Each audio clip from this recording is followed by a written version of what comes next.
You hear what I wake up to in the morning? Well, actually, I'm up before them, but I've got like 4 juvenile roosters down here. Um, you hear them doing their thing. So I have to feed my little ones before I let the big ones out because they just bully everything, and I can't have that because the little ones won't eat it all.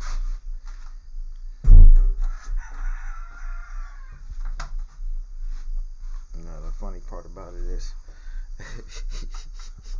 with just the one rooster way up, Uncle can't really hear him, so he be sleeping in now. These guys, I come and feed them. I'm actually running a little late. I was doing a live stream. So typically the sun will be coming up, but it's overcast. There ain't no sleeping in with all them right there. And when I let them out, they like to post up right around his building and do that all day. I just find it hilarious. Cause ain't no more, I didn't know you was out. I ain't know you was out and about. You hear all the roosters around you, man. Fake sleeping. So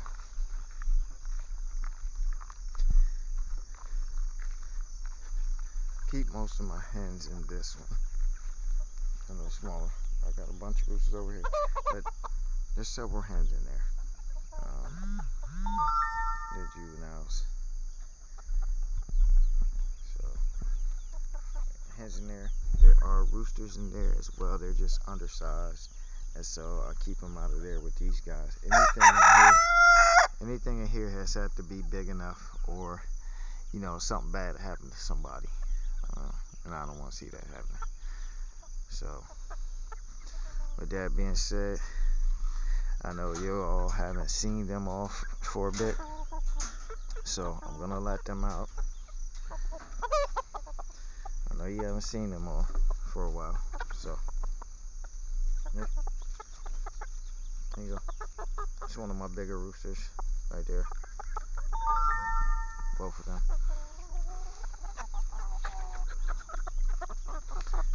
But believe it or not, this one likes cuddles a lot. Ain't. So I don't allow them to sit on me anymore because their claws just scratch me up. So here goes one of my mixes that I've done. As you can see here, a lot of grains, beans. Of course, at this point, it smells a lot like, doesn't fully smell like wine. Smells like a mixture between like wine and beer at this point.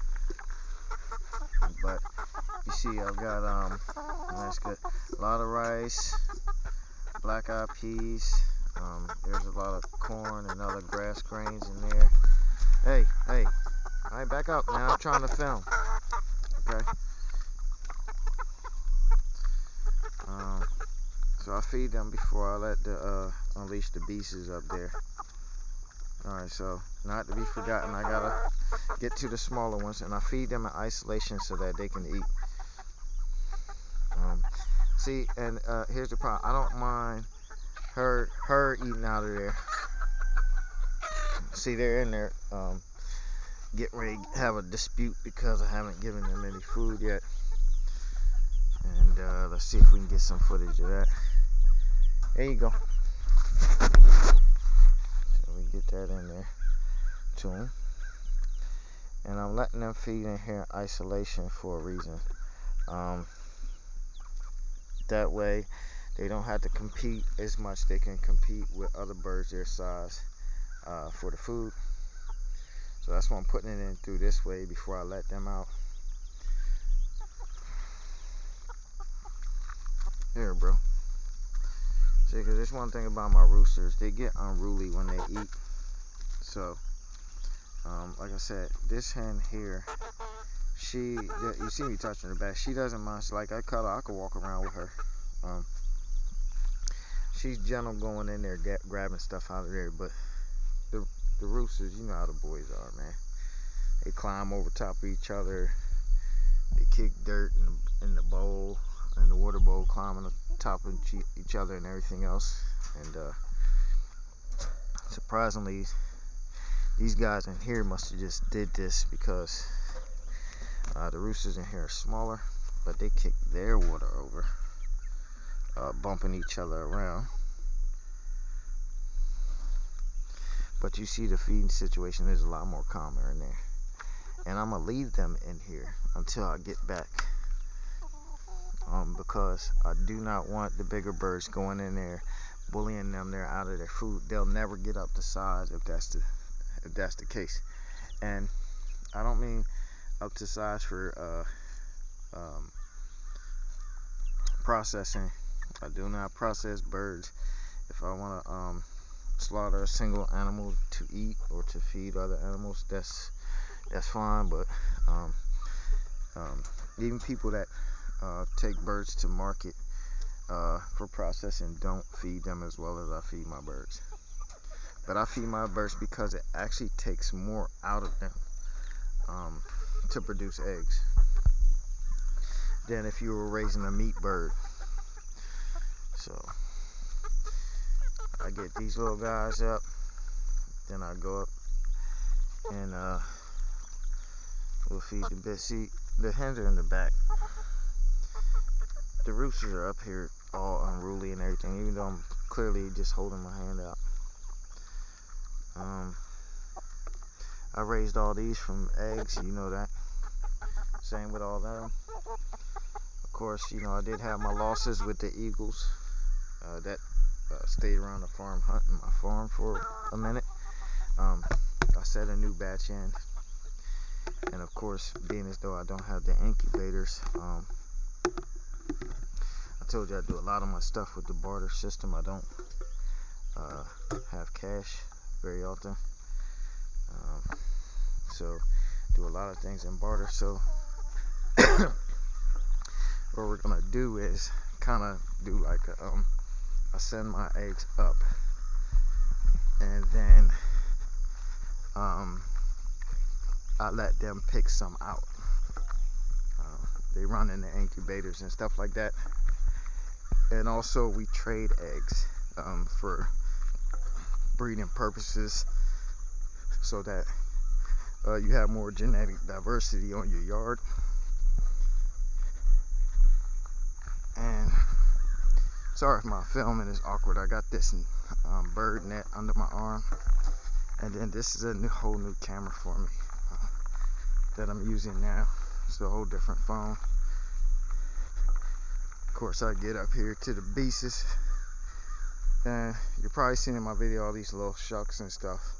That's because it's from, I shucked the corn, some of the corn right here around their enclosures. So here's my best rooster right there.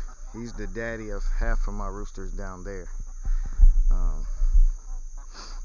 They don't mess with him.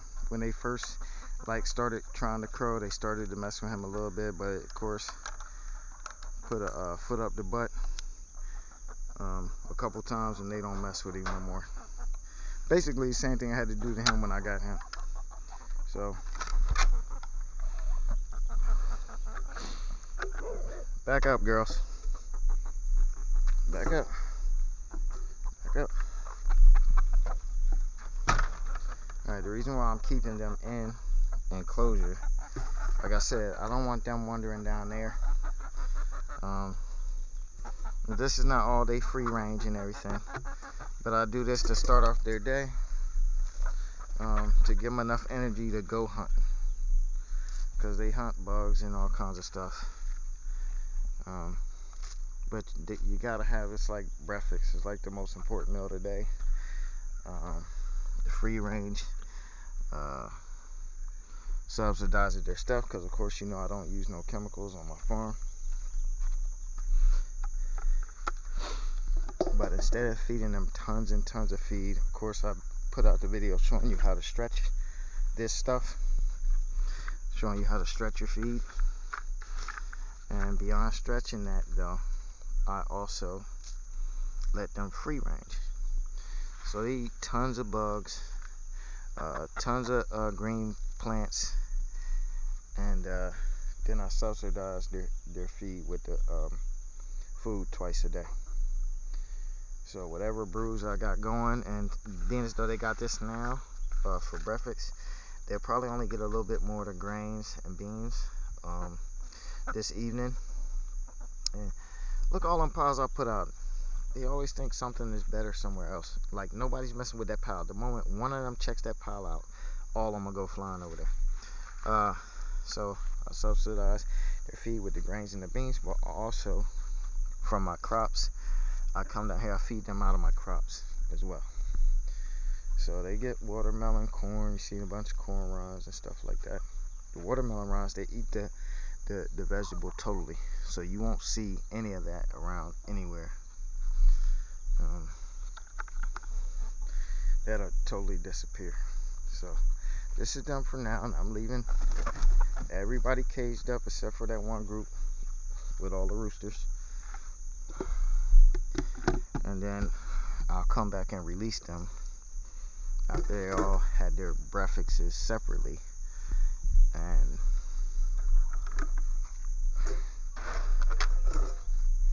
And then they all go out and forage during the day. So just subsidizing their breakfast like this keeps the peace, basically. Because if all the different sizes compete over food, even if they're free ranging, it becomes basically the strongest survive. So they'll have to either be really quick or really strong to do it. And you don't want that kind of competition between your birds when you're trying to produce stuff, because they'll kill each other over the natural resources, and for the reasons I just stated about them not paying attention to the other piles of food simply because somebody else wants the food. See, it's like nobody's paying attention to this pile of food, and that one chased that one and that one off that pile of food there. See what I'm saying? So this is why birds will kill each other. So you have to make sure they're properly fed, and you have to make sure birds can compete with each other for the food sources. Because if you have a bird in there that can't compete, I will have to remove it, because those birds in there will kill it, or it will starve to death. So to keep things productive, I keep the different sized birds in different enclosures, but they all mingle during the day. Like I said, I'll be back, and I'll let them all out. And so I don't get a lot of flies, I don't get a lot of mosquitoes and all that stuff. The birds run through them. I don't know what other kind of insects I got. Oh, crickets, grasshoppers, you know, anything I grow around here. The grasshoppers don't get to that good because the chickens are down here, but my crop's way down there. I do get a little bit of grasshopper activity. I get raccoon, possum activity up there, and a lot of deer activity up there running through my crops. So we're getting close to the 15-minute mark here, and so I will bid you all adieu, and to have a great day. Love, peace, and happiness. Say goodbye, Chicky Doodle.